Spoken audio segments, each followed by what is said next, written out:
I am so excited to introduce you guys to my guest of the day. He played Little John on the TV show Once Upon a Time. Please welcome Once Upon a Time star Jason Burkart. Hey, How have you been? I've been good. How are you? Pretty well. You ready for the questions? I'm ready for some questions. Yeah, All absolutely. right. The first question is, how did you decide you wanted to start acting? Good question. You know what? I had like a really weird journey. For me, when I was in grade 4, I guess that would put me at around 10, 11 years old. I kind of got a little bit of the bug, like I wanted to get acting, and I just didn't really, my parents, they brought me to an agency in Vancouver here. And that didn't really go anywhere. It might have been a little bit of a scam. I'm not sure, because there's a lot of those scams where you have to pay a little bit of money, and then they might have been a scam. So I'm thinking that's what it might have been. But and that didn't really go anywhere. As far as I guess I'm kind of the parent now, where my kids like, Dad, I'd like to do this, or I want to do that. We're like, I'm making sure that they're going to try it, see if they like it or not. Where my parents were like, well, that's it. We didn't really. When high school came, that's what I started doing as well. I had a Sony cam, and me and my friends, we would go out and we'd make skits and some sketches and just have fun with it, shooting things, filming things. So we had a good time doing that, and I got involved in drama in school. Very short-lived, by the way. The school I went to wasn't like the high schools you see on TV, where everyone's involved and they all love to do their. It did not look like anything from TV. It didn't look like Bayside. It didn't look like that. It was a little rough. It was not as much school spirit. And I lived in California for a couple of years, and there was a lot of school spirit around. And this is when I was older. And I was just amazed on how big high school football is in the States and how the community comes together. I don't know if is that correct? Yep. Where you are, is that correct? Everyone gets together to watch a big football game, like pep rallies and everything. We nothing like that. Nothing even close to that, right? It's just basically you go to school, you come home from school, and that was high school. Really? So we didn't have a big drama department. And it locked. So I was in class there, but that was usually that class was meant for a lot of people to get a free block, go to drama class, skip it, and that's kind of like extra credit, kind of what happened with that. So that was kind of there was no excitement. It was hard to really get involved without that kind of support around, and I wish I had something like that. But I was involved in hockey, and that was my main focus. My main passion was hockey as a hockey player, and I was trying to do the hockey thing. Fast forward a little bit into my early 20s, I started writing. So I started to do very creative and always thinking and always come with ideas. I always have been. So I started reading some books, and I actually took some writing courses and did some writing workshops. So I started writing and learning about scripts. While I was doing so at that point in my life, I was refereeing semi-professional hockey. I was living in California, and I would travel up and down the west coast of California, refereeing hockey, trying to make it to the National Hockey League. So you're a referee. And when my career came, I started off as a player. When I was young, I was a referee. I just wanted to get some extra money and get some skating in. And I didn't make it as a hockey player, but the referee, the officiating, it opened doors and it moved me along, and it was a really interesting experience, that's for sure. So I got to do some cool things with that and make that my job until I was close to 30 years old. Now, when the hockey movies would come to town, I would get the call to be the referee in the hockey movie. So when Miracle came to town with Kurt Russell, I got the call to be one of the officials, and because they were looking for we need real referees and who's good, and I get the call. And then there was a movie called The Rhino Brothers, which is another hockey movie, Canadian. I did that movie, and then when Tooth Fairy came, that was right where I just finished my career in hockey, and I was tinkering with film. I'm like, okay, I start taking writing a little bit more seriously. I started, no, I think, okay, yeah. So on set of The Tooth Fairy, I was filming there, I think maybe like 7 days, and I got to work with the director a bit, and it kind of inspired me. I'm like, you know, maybe I should get into acting. And oh, I'm a low battery. Can you see me? There we go.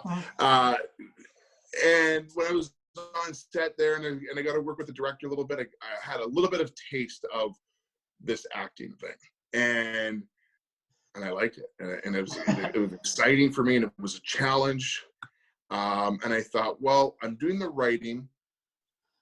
It'd be good to learn that side of things. And at that moment, I said, at that moment, I was like, you know, I'm going to start acting. I think I'm going to start acting.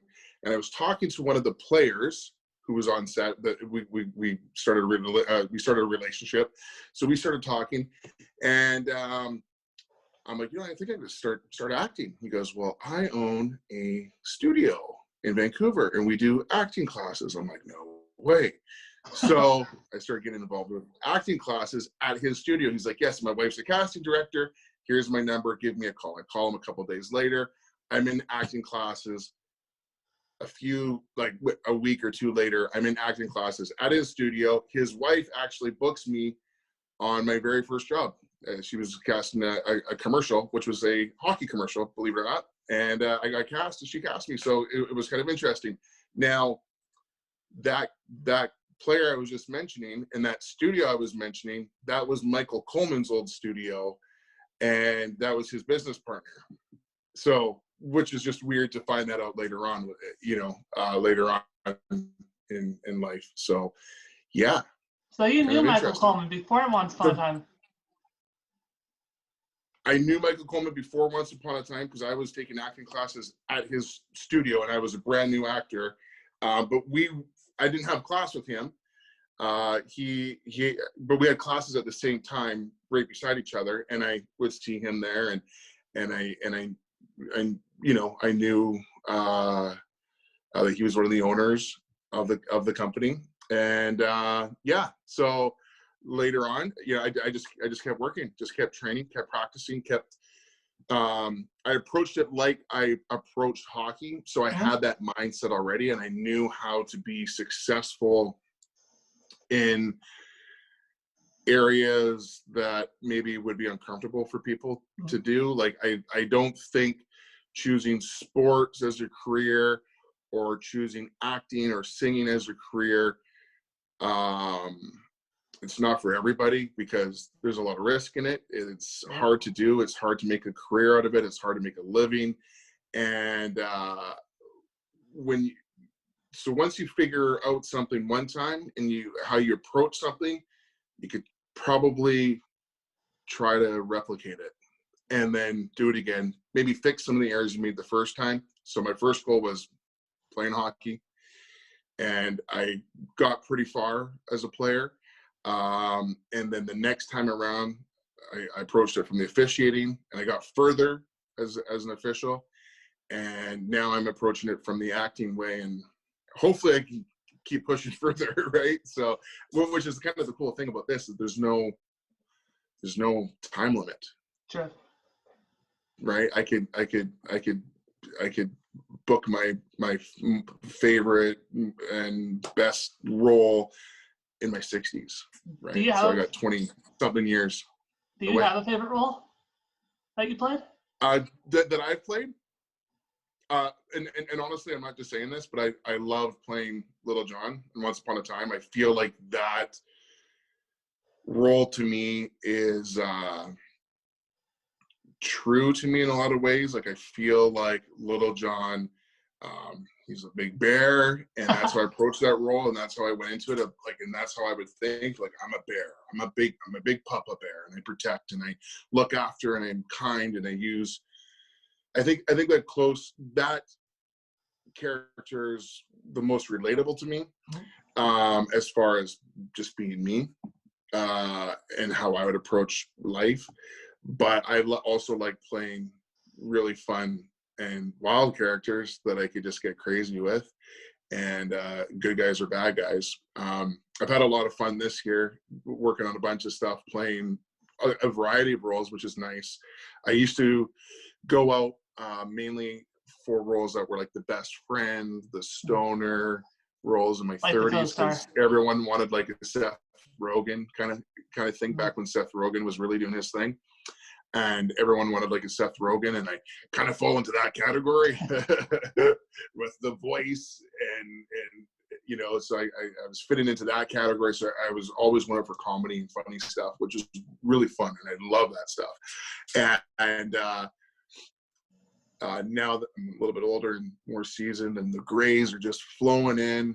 Oh, yeah, right here coming too. In. So, yeah, you got a couple, right? And with that, there's just been a big variety of roles this last year for me, which has been awesome to explore all that and sink my teeth into some other areas and hopefully continue doing that. I have a question about Once Upon a Time. How did you discover the show? Yeah. You know what the crazy thing is because I came in season 3, and I came in season 3, and the first time I heard of the show was through an audition, right? You know, this is a pretty typical way for actors to find out about a show is through an audition. So early, I think it was late of season 2, the end of season 2, I believe. I got called in to audition to play. I want to make sure I pronounce it right. Is it Jorge Garcia? He plays. Sorry. I believe so. I think it's Jorge Garcia. He was on Lost, and he plays in Once Upon a Time. He plays my first introduction to Once Upon a Time was going out for that role and then learning more about it. And I was like, this is a really cool show. This is awesome. This is a fun world. I can play in this world. And I wanted to be a part of it. And I didn't get that part. The story I tell myself was I didn't get that part because they were like, when we go to Little John in season 3, because this was near the end of season 2, when we go to Little John in season 3, we're gonna have Jason Burkart do that. He could be Little John. So I'm hoping that's what happened because I feel like that's might have what happened. And then the Little John role came. That was exciting. Like playing a character, which is a better role in my opinion than playing one of the Giants, because that was short-lived. It didn't last long. I think that's because he got another job doing probably Hawaii 5-0 or something, so that kind of killed that. I'm sure they wanted to go further with that and explore that a bit, but when the John came in Robin Hood, it was like, yeah, okay, this is awesome to play Little John Hood, and really, really cool to be able to do that. So my next question is, you attend a lot of the conventions, right? A few. I've done a few, like maybe 5-6-5-ish, yeah, give or take. Can you tell us about the Once Upon a Time conventions and what you can do there? Oh, the Once Upon a Time conventions are incredible. So I've done one of them, and that was in Vancouver. It is full of Once Upon a Time fans, and it's incredible just to be in that family. Like, and you're just so comfortable there because have you checked one out? I still want to. That's on my bucket list. Okay. It's like a big family, right? Like you're everyone's there, and the fans, they're just jiving. They're all together. They're all hanging out. They're all there for the same reason, and it's kind of neat just to know that everyone's here for this purpose, right? When you go to another Comic-Con, it's really cool. Like, hey, what are you here for? Oh, I'm here for this. Oh, I'm into this, and you're not really into this. You know, this is like everyone is into the thing that you are into. I mean, what better thing is there than that? Like, could you like you take your favorite, like, oh my goodness, how It's like a amazing is that? party in a Everyone family. there is into what you're into, and you get to talk about that with all of these amazing people, and you share the same passion. You're that passionate that you've taken the time, spent the money. So it's like, you know, you're into it. You're into it. And so is everybody else. Now the event itself is incredible. There's live performances, and there's people coming up on stage. Like, there was fans coming on stage and singing with us and dancing with us, and the music's going, and you're just having a wild time. It's like a little retreat, and just a lot of fun, and a lot of people just hanging out, and it's really, really chill, and it's pretty special. And again, I wanted to thank you for having me a part of this. I think it's just so great that there's so many fans that keep this alive and keep it going and keep it strong, and it's so nice for me. And I know, like, you know, I don't want to speak on behalf of everybody else, but I would imagine they feel the same way as I do, that we're all excited about the show, and we're all excited about being a part of it, and the fact that you guys are keeping it alive and keeping that there is really special. So thank you for that. Oh, no problem. Appreciate it. Once Upon a Time is my favorite show, so. Oh, is it? Oh, awesome. Great. I'm trying to get as Happy to many hear as you that. guys as possible, so. That's so awesome. Yeah. Cool. What has been the coolest fan experience for you? This coolest what? Fan encounter? Coolest fan encounter. Oh, that's a good question. Let me think here. I've been lucky that there's actually been a few fans that are a part of my life now. Like, it's interesting how that works out. But when I was in Orlando, I met a really great family there, and they were all dressed up in their Once Upon a Time stuff, and it was great. Really nice family, sweet family. And they came to Vancouver, and we hung out here in Vancouver one day, and then I had an event that night, doing a drag show, actually. And they came to the drag show, and they loved the drag show. Like, this is amazing. And they asked if, hey, can we do the same concept and call it a similar name and do that in Orlando? So they've done that, and they do the show in Orlando now, and I think they've done it for 4 years now. So that is cool and really special all at the same time, that you're able to meet friends and do that, which is awesome, and continue to talk with them. I talk with them here and there, and we message back and forth on social media. So that's really fantastic, and we're friends. And there's been some other ones for sure. Like I'm, you know, super, excited when someone recognizes me from Once Upon a Time. I think that's so cool. Like, I just think it's like, I'd be lying if I said that's really lame. And no, it's really neat when someone sees you, like, hey, are you Little John at Once Upon a Time? I'm like, yeah, I am. And they're like, that's so cool. They're so excited, because my character isn't the biggest character on the show, and it's not the most important character on the show. But it's so important to so many people. All the characters are on the show, and it just feels amazing that people appreciate that, and they recognize you from that, and it's a pretty cool feeling. It's something I think that when you're younger, for me, like, it's something that I would fantasize about. You know, I had all these. It's interesting how we get involved, like why we get involved in acting or sports at a high level, and you want to be the center of attention. You're on the big stage, and it's kind of weird.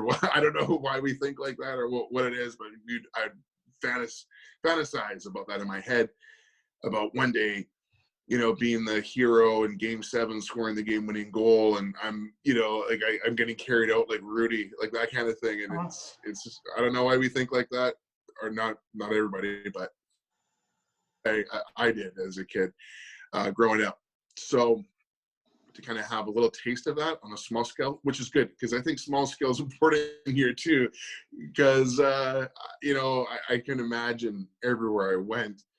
I'm sure some people on the show have it much harder, and it could be uncomfortable when, I would imagine, wherever you go and you're just trying to live your life with your family, or you're trying to be off the radar, because you're in your sweatpants and your hair is a mess, and you're just trying to get some milk from the store, but everyone recognizes you, or something embarrassing happens. Something embarrassing happens to me, it's fine. Like, no one's going to notice. But I'd imagine if it happened to another person, they might be like, shoot, that's embarrassing. And everyone just saw that. And now they all have a story like, hey, guess what? I saw so-and-so, and guess what happened to them? Right. So I think it's nice to have a little taste of it.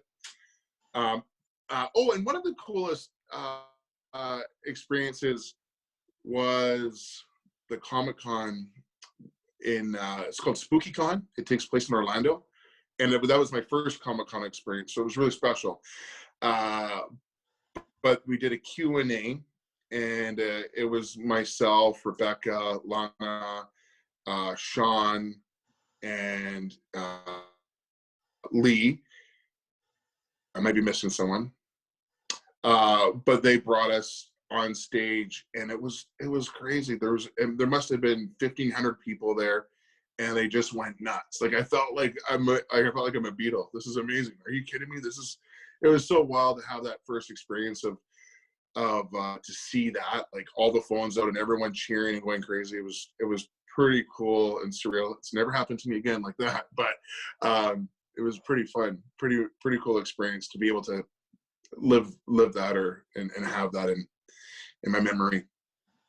That I hope that answers the question.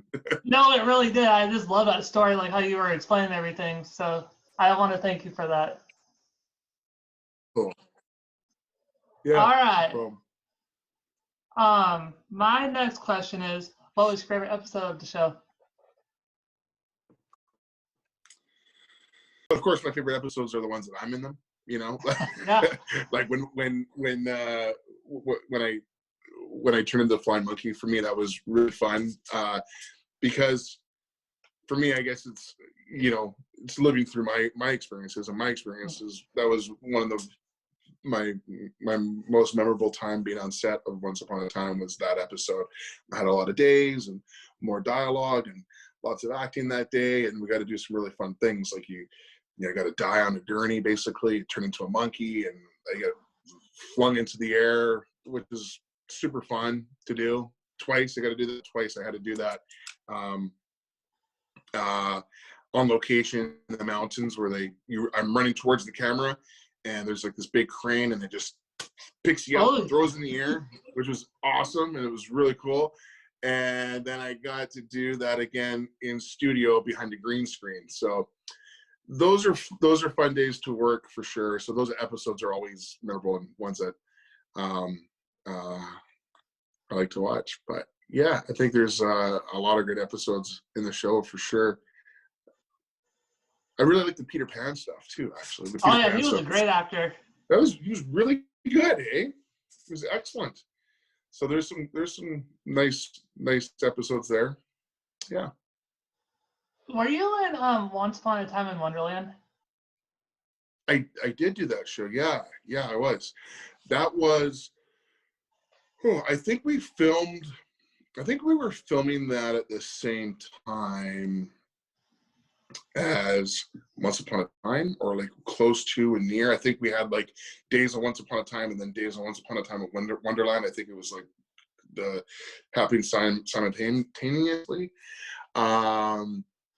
And yeah, it's too bad I should have. That I thought that was a great show at the time, because the way I looked at it was, I thought they were trying to have Once Upon a Time in Wonderland be that sister company, and that other show you can go to, and I had a feeling that Robin Hood was going to play into that, and Little John, and because we had more of the merry men, and including Mulan, right, playing that, and I thought they were going to go more that way. So for whatever reason they didn't, and that could be because of story, or just because of ratings, or it could be because someone booked something on another show, and then things start falling apart pretty fast, right? See, I thought can, they were especially going. in that first season.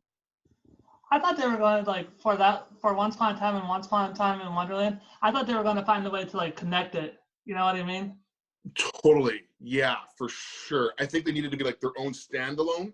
I think Once Upon a Time in Wonderland needed to come out and be like do its thing with have like very little crossover, and then you would see more of it later. I was kind of thinking the same thing. There'd be more crossover down the road. Yeah. How are the two shows different in your experience?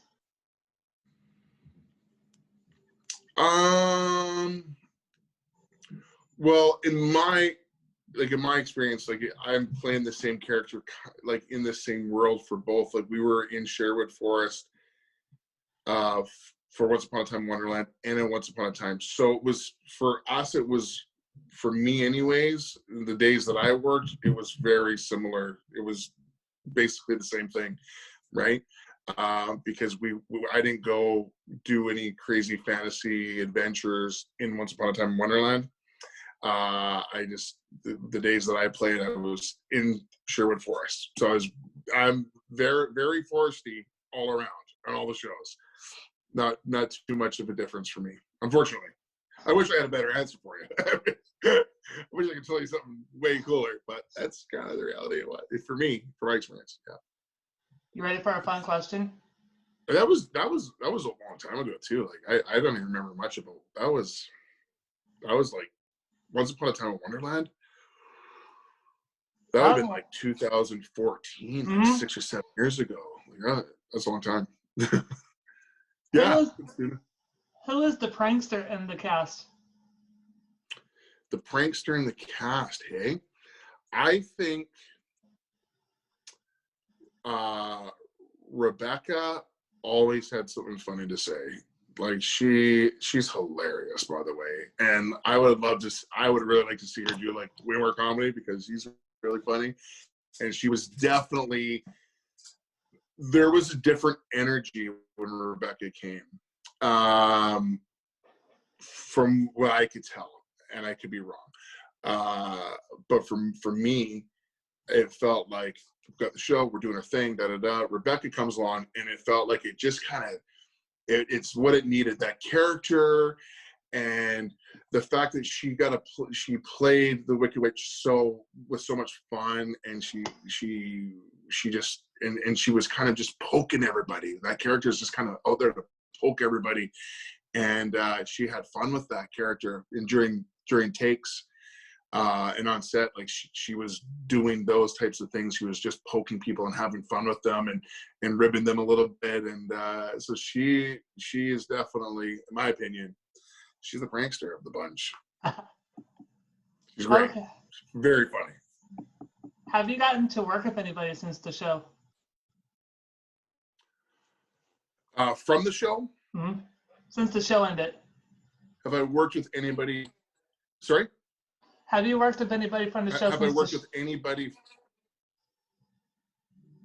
Have I worked with anybody from the show since it ended? No, unfortunately. And I really, really hope that happens. I really, there was something, Colin and I, we found out that there was a movie that he was up for it.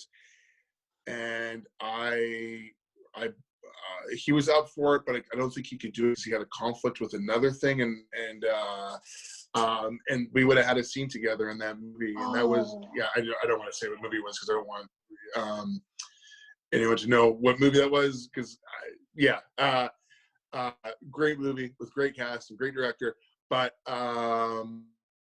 fantastic to work with Colin on that. But we found out that we were both almost on that together, and I know Sean has been up to Vancouver a couple times to film The Magicians, which I did 2 episodes of. And I really was hoping that I would somehow be brought back into that show because I did 2 episodes and I don't know, it just would have been really cool to be able to be a part of that and work with Sean again. So he did a bunch of episodes and I was like, come on, Sean, let them know that I'm here, ready to go. Now, besides that, like I see, I see Sean when he comes to Vancouver, we hang out, and when he was working on The Magicians and a couple other shows he did. Faustino, he's a good friend of mine, and first Gabe, who passed away just a year ago. We became really close. Yeah, thanks. We became really close, which, yeah, so that was a little bit of a crazy time. And yeah, but we're in touch, and I talk to people here and there and say hello. If you had a superpower yourself, what would it be? If I had a superpower, oh my goodness, like, what would it be? Oh my goodness, there's so many cool things. I want them all. I want to do everything. To narrow it down, okay, that's tough. Let's go with, I think I'd like to fly. Fly? Hey, how cool would that be? Flying's got to be one of the best things. Walking through a wall would be cool too. It'd just be like, it would be pretty awesome to walk through walls, because I just walk through this wall and be on the stairs, and then you don't have to go. It'd be a lot of fun because you can really mess with people that way. So it'd be a good party trick for sure. But flying would have to be it for sure, to get that view of perspective, and or just being completely able to immerse yourself in water and swim like a fish and walk on the bottom of the ocean in the tropical ocean was pretty amazing too. So Aquaman. Yeah, that'd be cool. My superpower would probably be invisible. Would you? Yeah. Okay. I like that. Yeah. It worked. It's working. Oh my. Yeah, dude. I thought what? That was awesome. Yeah. That's always a tough one. Like that's in my mind. I'm like, invisible would be cool. Invisible would be really cool. It'd be dangerous though. It'd be dangerous because for so many reasons. I don't know if I'd want that power. Like you gotta be like, you have that power so you could spy on people. And that could be tempting to spy on people. Like, what are they saying? What am I getting for Christmas? Huh? Exactly. So that's dangerous. You're playing with fire with that one. True. Have good self-control. I only wanted to be invisible because of Harry Potter. That's what inspired me to be. That makes sense. Yes. With the cloak and everything. Yes. Oh, so good. Yeah, we read the first book to our kids and watched the movie for the first time, and my daughter was like, "Daddy, you look like him." Hagrid. Daddy, is that you? I'm like, no, that's not me. It's really funny. That was awesome. So we bought the whole book set for the kids. So we have the whole series, but we're doing like one a year. We're going to release them out to them one a year, because the show, the movie, it kind of grows with the audience. Like as the audience gets older, it gets more the kids are young. So we don't want to just jump right into it and finish it off, because they're going to have a six-year-old kid going, "What the heck is going on?" I'm freaked out, Dad. Have they seen all the movies? They've seen the first one. Yeah, which was good. It was like enough scary. It wasn't like, it was just enough scary. Like it wasn't freak you out scary. But as the movies go on, it gets a little bit more scary. Word for them, anyways. They'll be freaked out if they watch the last one right now. Yeah. All right. Yeah. How? My bad. What are you working on? Any All right. projects right now? I am. Yeah, I'm. Okay, what do we got going on here? I just. I'm filming a project right now. It's for Hallmark on their Mystery Channel, and it's called Crosswords Chronicle Mystery. I play a bad guy. So watch for that. Really fun. And yeah, that's gonna be a lot of fun. And I just finished a Hallmark movie, Christmas movie, and it aired on Hallmark last weekend. What's it And I called? think it'll be airing. It's called The Angel Tree, and I play a guy named Claude Dubois. It's a must-watch. It's a great time for Christmas movies right now because of everything. So just get happy, have some eggnog, and watch away. It's a fun character. I recommend it, and it's a fun little story. It's cute, and it's just nice to have that wholeheartedness Christmas and get all those feels for you. Check it out. The Angel Tree. I just to roll Mighty, which is another Disney production, which films in a couple weeks from now after I'm done this movie here for Hallmark, and then I got some bigger things that are kind of in the pipe, which is also Disney related, but I can't say anything about it because it might not even go my way. But it was one of these things that was pre COVID, and everything was looking good to go, and then COVID hit. Then everything went on the back burner, and now they're talking about filming in March, and it's not 100% for sure, but it's looking pretty good. But it'd be really cool. I think it's something that you'll be really happy about, and that's all I can say. So fingers crossed.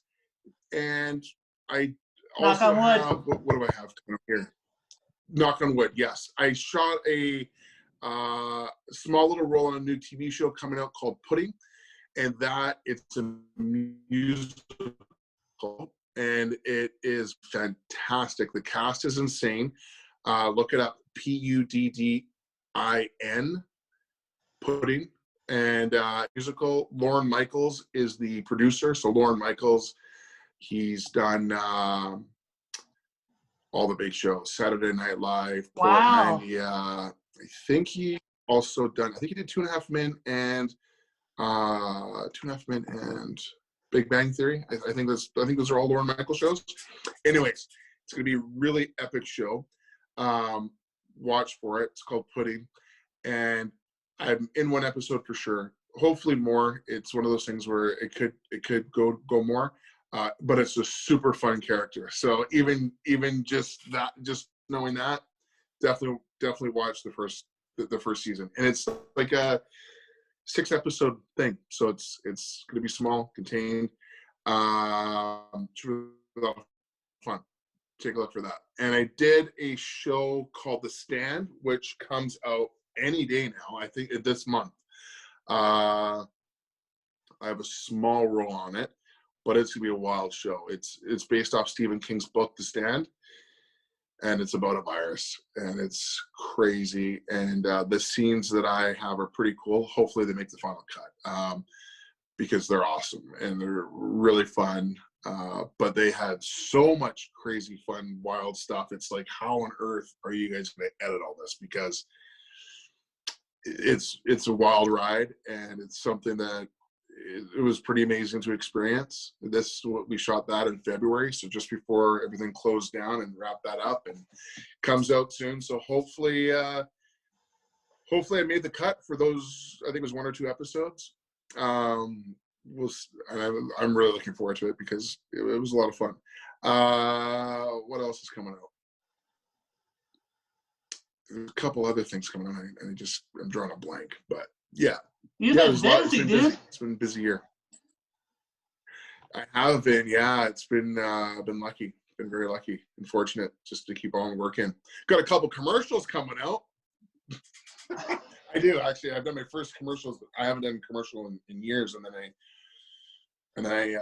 I had an audition for a commercial. I'm like, really? I don't know.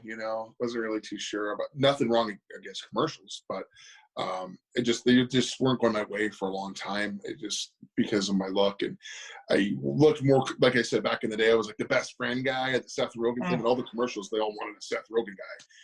But without that thing going on for me anymore, it was like, it's just we're trying to sell products here. Do we need a big hairy guy? It's not really the first thing you think about with commercials, but. I was like, I don't know. I almost said no to the commercial, the audition, because I'm like, there's no chance. There's no way. And then I booked it. And then it actually turned into 2. But it's a really fun one. And it was actually it was really fun filming experience. I got to hang off a mountain, which was really cool. Oh! Like 200 feet in the air. It was crazy. Like hanging. Yeah, it was nuts. It was really cool. So got to do some stunts in it, and I'll post it on my Instagram when I find it. When it comes out, I'll post it on my Instagram. So just keep your eyes out. But it was pretty fun. Wow. Yeah, it was nuts. I probably built that up a little too much, but you'll get the idea. It was scary. It definitely was an experience. Wow. Yeah. My final question for you. Cool. Were you able to bring anything home from Once Upon a Time? Oh, was it bring? No, I don't. Oh, I wish. Oh, man. Did I bring anything home from Once Upon a Time? No, I don't think so. Unfortunately, I wish I had something cool that I brought home.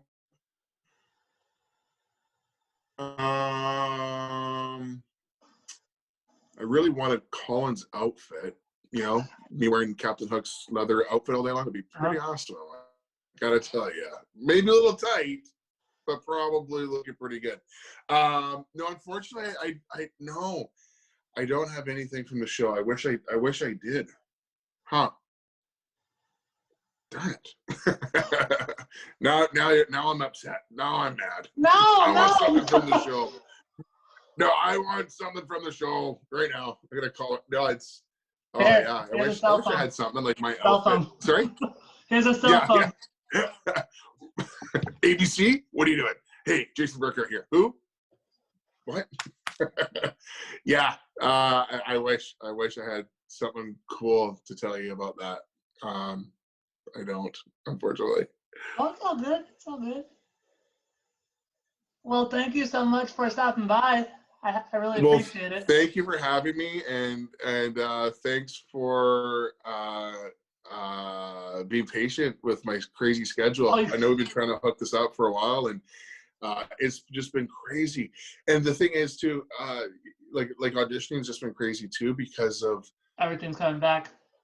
Well, we're doing the auditions now. How do I explain it? So back in the day, normal, regular world, they would bring in 10, 15, 20 people into an audition. You come into a room and you wait in a waiting room and you go in one at a time. But now everything has to be done by video for the most part. And so I think they can see way more people, like 50 or 70 people per part. So it's crazy, which means they're going to see me for more things than they typically normally would, right? On a normal year, they might go, no, it's okay. We don't want to see Jay for that role. Now they're like, well, you know what? They're thinking about it. If they don't like what I'm doing, they could just stop and go watch the next guy, right? Because they just get all the files and they hit play. And if they like what I'm doing, so I think I'm going out for a variety of things right now. It's pretty cool. So it's keeping me busy and working. But again, thank you so much for your patience and being accommodating. I appreciate that. And thank you again for doing this, because I think this is really important stuff that you're doing, keeping everybody in touch and keeping the family together, and hopefully we all get to meet in person one day at a Comic-Con again, and we can have a little reunion party, maybe a 10-year, 5-year. Well, the show's been off the air for 3 years, 4 years, maybe? So maybe like a 5-year thing and a 10-year thing. How cool would that be? Everybody gets together. I'll be there for the rest of our lives, right? And there's no stopping us. We can do it. So thank you for doing that, because it's people like you and the other fans that are keeping everybody connected and together. So it's fantastic. Like I said, thank you. Thanks for having me. Oh, no problem. No, I want to try to like get more Once Upon a Time cast members, you know? Yeah, for sure. That's a great idea. Great idea. Well, good luck to you in your adventure, and keep doing it. You're very brave, and you have a lot of drive, and you're a big fan of the show. So hats off to you. I want to thank my guest Jason Burkart for being here today, and I want to thank all of you guys for watching. And I hope you all have a great day. Please subscribe to my channel, and I'll see you all next time, everybody. Goodbye.